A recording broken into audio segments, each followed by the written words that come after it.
Monsieur le Président de la CGM, Monsieur le Président du GPBM, Mesdames et Messieurs les Présidents des fédérations, Mesdames et Messieurs les Présidents des instances constitutionnelles, Mesdames et Messieurs, c'est un réel honneur pour moi d'intervenir aujourd'hui pour vous exposer la feuille de route stratégique 2023-2026 de l'amélioration du climat des affaires. Je tiens tout d'abord à remercier le Comité national de l'environnement des affaires, instance de dialogue public-privé par excellence, pour le travail colossal réalisé ces derniers mois en étroite collaboration avec l'ensemble des parties prenantes, qu'elles soient publiques ou privées. Je les remercie également pour l'organisation de cet événement qui nous réunit aujourd'hui et qui marque le coup d'envoi de la mise en œuvre de cette feuille de route. Mesdames et messieurs, s'agissant du climat des affaires, le cap fixé par Sa Majesté le roi Mohammed VI, que Dieu l'assiste, est clair. Lors de son discours prononcé à l'occasion de l'ouverture du Parlement le 14 octobre dernier, notre souverain nous enjoignait à poursuivre et mettre en œuvre de manière effective les réformes structurelles engagées afin notamment de, je cite, « libérer les énergies, tirer le meilleur parti des potentialités nationales, encourager l'initiative privée, drainer davantage d'investissements étrangers ». Fin de citation. En effet, comme évoqué lors des précédentes allocutions de ce matin, l'amélioration du climat des affaires est un levier indispensable, crucial même, si nous souhaitons dynamiser de façon significative et durable l'investissement privé dans notre pays. Nous sommes tous convaincus de cette nécessité. Nous avons certes engagé des réformes ambitieuses et réalisé des avancées majeures en matière d'amélioration du climat des affaires qu'il n'est nul besoin de rappeler. Nous pouvons tous en être très fiers. Je ne détaillerai pas non plus les atouts compétitifs de la destination Maroc, le dynamisme et l'implication sans faille de notre secteur privé et la stabilité exemplaire du secteur bancaire, autant d'atouts qui ont permis au Royaume de développer une économie moderne et largement diversifiée et de se déployer à l'international. L'opérationnalisation du Fonds Mohammed VI pour l'investissement ainsi que la mise en œuvre de la nouvelle charte de l'investissement sont également des leviers cruciaux de cette dynamisation de l'investissement privé. Cette nouvelle charte, fruit d'une démarche collaborative, instaure non seulement des dispositifs de soutien sans précédent dans l'histoire économique de notre pays, mais elle fixe également les chantiers prioritaires de l'État en matière d'amélioration du climat des affaires. Elle instaure également une gouvernance de l'investissement unifiée, renforcée et déconcentrée. En effet, la création d'un ministère dédié à l'investissement rattaché au chef du gouvernement, la redynamisation des centres régionaux d'investissement également rattachés au chef du gouvernement, ainsi que l'instauration d'une commission nationale des investissements aux prérogatives élargies, permettront de mener dans les meilleures conditions la réforme de la politique de l'État en matière d'investissement. Fort de ces atouts et grâce aux réformes engagées, le Maroc continue de s'imposer jour après jour sous la conduite éclairée de Sa Majesté le roi Mohammed VI, que Dieu l'assiste, comme puissance économique régionale de référence. Il n'y a qu'à sillonner le monde pour constater que les yeux sont rivés sur le royaume. Mais les ambitions du Maroc vont bien au-delà. Mesdames et messieurs, comme cela a été rappelé lors des présentes interventions, l'investissement est au cœur de la relance économique de notre pays. C'est ainsi que notre souverain nous a fixé des objectifs ambitieux.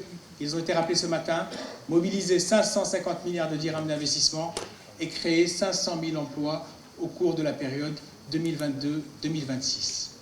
La nécessité d'améliorer le rendement des investissements a également été évoquée. C'est bien là la conviction de ce gouvernement. En effet, la rentabilité ne peut plus être la seule unité de mesure de l'investissement productif. Celui-ci dispose désormais d'une responsabilité économique, sociale et durable.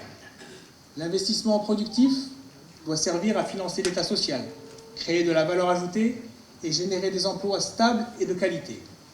Mesdames et messieurs, pour relever ce défi et atteindre ces objectifs communs, une alliance forte est nécessaire entre le secteur public, le secteur privé et le secteur bancaire avec les territoires. Il nous faut plus que jamais adopter une vision et une approche territorialisée, ça a été rappelé par Madame la Présidente de l'Association des régions, car in fine, c'est bien dans les territoires que les projets d'investissement émergent. C'est bien dans les territoires qu'ils se réalisent et c'est enfin dans les territoires que leurs impacts socio-économiques se font ressentir. Et pour la première fois dans l'histoire économique de notre pays, l'élaboration, l'approbation et la signature d'une partie des conventions d'investissement seront transférées à l'échelle régionale. La conviction de ce gouvernement est que nous devons faire de l'investissement un levier puissant du développement économique et social du Royaume et de la réduction des disparités territoriales. C'est un impératif de la régionalisation avancée. En ce qui concerne les secteurs bancaires et les secteurs privés et bancaires, et conformément aux hautes orientations royales, c'est à eux que revient le soin de prendre le relais de l'État en assumant leur rôle de catalyseur de l'investissement et de l'entrepreneuriat. Ils devront, tour à tour, soutenir l'émergence et le financement de cette nouvelle génération de battants, d'entrepreneurs et d'investisseurs appelés de ses voeux par notre souverain.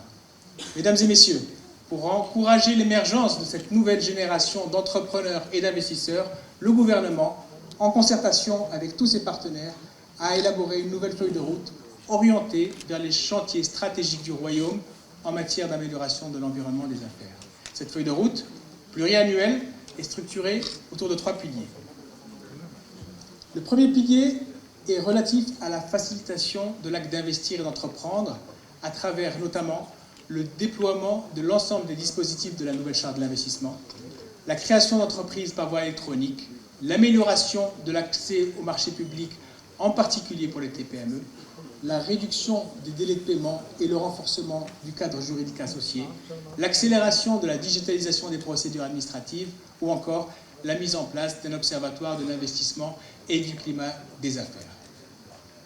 Le deuxième pilier vise l'amélioration des facteurs de compétitivité à travers notamment la mobilisation de financement, en particulier par le biais de véhicules innovants, le renforcement de l'accès à l'énergie verte pour contribuer aux ambitions nationales en matière d'énergie renouvelable, la décarbonation industrielle consolidera le positionnement du Royaume en tant qu'acteur majeur de la transition énergétique mondiale.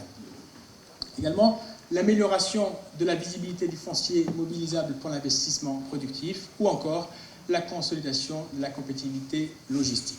Et enfin, un troisième pilier axé sur l'entrepreneuriat et l'innovation, à travers notamment la mise en place de dispositifs d'appui aux TPME et aux startups pour soutenir et accompagner de manière spécifique chacune de ces catégories.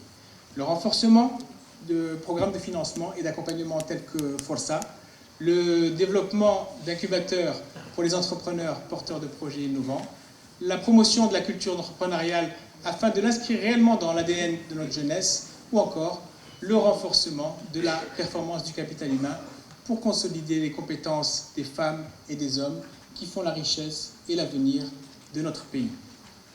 À ces 3 piliers de la feuille de route de l'amélioration du climat des affaires s'ajoute, Monsieur le chef du gouvernement l'a rappelé ce matin, un pilier transversal majeur relatif à l'éthique, l'intégrité et la prévention de la corruption.